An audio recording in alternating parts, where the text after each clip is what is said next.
বাঙালিদের number 1 choice Bengali matrimony. কি হলো? দেবদাসের মতো এক্সপ্রেশন নিয়ে এখানে বসে আছো কেন? নিশ্চয় আমাকে প্যাঁচে ফেলা নতুন কোনো প্ল্যান করছো? তাহলে না সেটা ঘরে গিয়ে করো। দাভাই যদি তোমাকে এখানে বসে থাকতে দেখে না, অনেক রকম প্রশ্ন করবে কিন্তু। তাই চুপচাপ ঘরে চলো।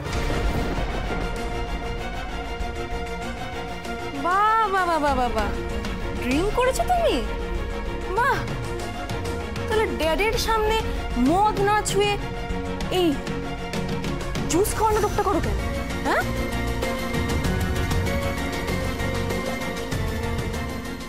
তুমি যাও এখান থেকে, আমাকে একা থাকতে দাও। একদম না। তুমি মদের ঘরে দাভাইয়ের সামনে কোন নাটক করো, এটা আমি একদম চাই না। আর এমনিতেও তোমার এই রূপটা তো আমি চিনেই গেছি। এই রূপটা যদি দাভাইও জানতে পারে না, বিপদে কিন্তু তুমিই পড়বে। লোককে বিপদে ফেলা, চোরের দায়ে ফাঁসিয়ে দেওয়া, শুধু তোমার কাজ। আর আমি ড্রিঙ্ক করা নিয়ে এত এত সিক্রেট তুমি কেন করছো? তুমি একাই ড্রিঙ্ক করতে পারো, আমি করতে পারি না? যা ইচ্ছে করো তুমি, আমি এগুলো কিচ্ছু কেয়ার করি না। মদে ডুবে মরে যাও তুমি, শুধু আমার ফেস লস করবে না একদম। লস হওয়ার মতো মুখ বাকি রেখেছো তুমি? হ্যাঁ, ভালো করে দেখো, নিজেকে ভালো করে দেখো। মুখ দিয়ে না লোভ, স্বার্থপরতা ভেসে উঠছে। আয়নার সামনে দাঁড়িয়ে নিজের চোখে এটা দেখতে পাও না? ডোন্ট ইউ ডেয়ার শাগনিক, মুখ সামলে কথা বলবে আমার সামনে। খবরদার এই বাড়ির কারোর সামনে আমাকে ছোট করার চেষ্টাও করবে, নইলে তোমার আর ওই তিথির কিচ্ছা না আমি বাড়ি শুধু সবাইকে জানিয়ে দেবো। Sagnik,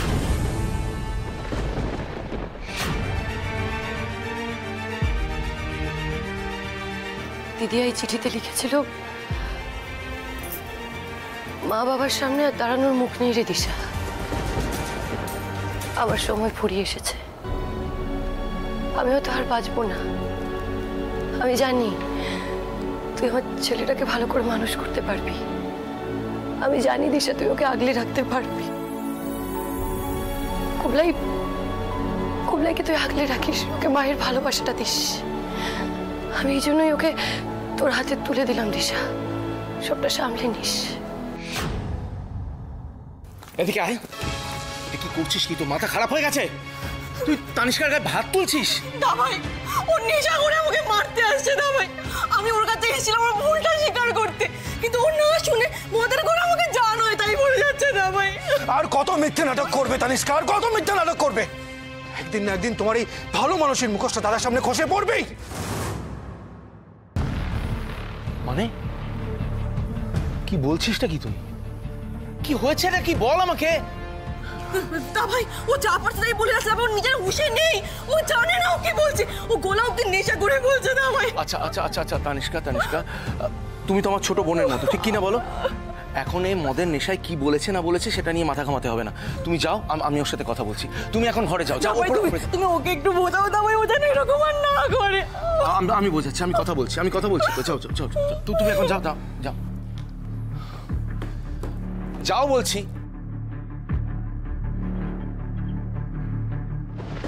what is this? কি হয়েছে কি তোর? তুই আর তানিষ্কা ভালোবেসে একে অপরকে বিয়ে করেছিলিস না? তাহলে আজকে এত তিক্ততা কিসের? এত মারামারি কেন? ওয়াই? কারণ আমি তানিষ্কাকে কোনোদিন ভালোবাসিনি দাদা ভাই। আমি এই বিয়েটা করতে চাইনি। হ্যাঁ দাদা ভাই, একমাত্র বাবার ভয়ে আমি এই বিয়েটা করেছিলাম। হোয়াট? এই দিন থেকে যেন সেই দিন থেকে গুবলাই আমার বেঁচে থাকার একটা বড় কারণ হয়ে ওঠে। বাবা এতদিন আমার পড়াশোনার জন্য আমাকে চাকরি করতে দেয়নি। বাবা নিজে হার্টের পেশেন্ট, বাধ্য হয়ে চাকরিটা ছেড়ে দিল।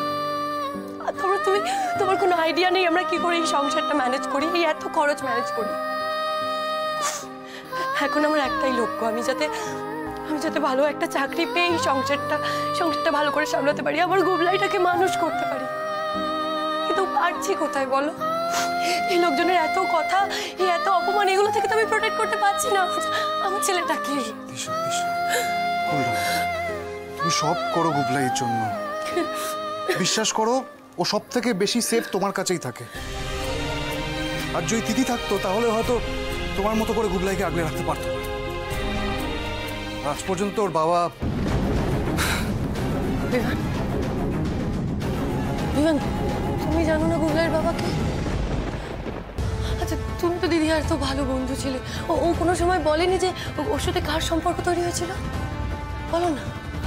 ও কোনো সময় বলেনি যে কার জন্য এভাবে অসময় ও আমাদের সবাইকে ছেড়ে চলে গেল? বলেনি কিছু? আজ অব্দি আমি শুধু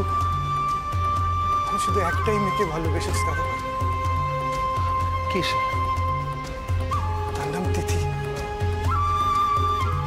শুধু শুধু আমাদের সাথে ওদের স্ট্যাটাস মেলে না বলে বাবা একটা বিজনেস ডিলের মতো আমার সাথে ওই ওই ওই তানিষ্কার বিয়েটা দিয়েছিল দাদা ভাই।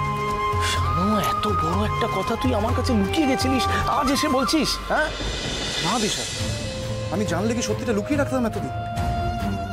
আমি তো তখন ল পড়তে পুনে শিফট হয়ে গিয়েছিলাম, তখন সবার সাথে যোগাযোগ বন্ধ হয়ে গিয়েছিল।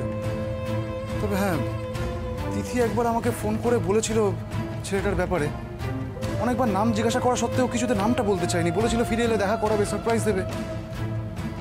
কিন্তু যখন ফিরে এলাম ততক্ষণে তো সব শেষ হয়ে গেছে।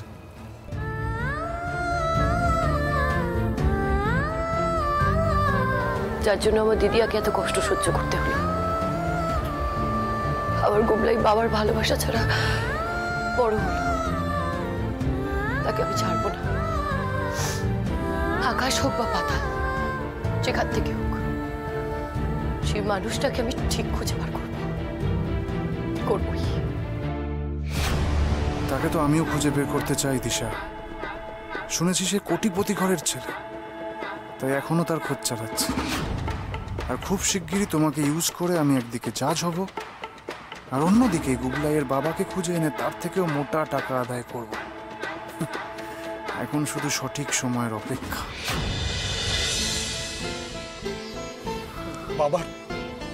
বাবার ভয়ে বলতে পারিনি দাদা ভাই, বাবার ভয়ে বলতে পারিনি। এমনিতেই বাবার সাথে তোর সম্পর্ক ভালো নেই, আর আমি চাইনি যে আমার জন্য তোদের সম্পর্কটা আরো খারাপ হয়ে যাক। আর আমি এমনিতেই ফেলিয়ার দাদা ভাই, আমি সব কিছু হারিয়েছি, আমি সব কিছু হারিয়েছি। আমি তো আর তোর মতো নিজের ক্ষমতায়, নিজের যোগ্যতায় এত কিছু অ্যাচিভ করতে পারিনি।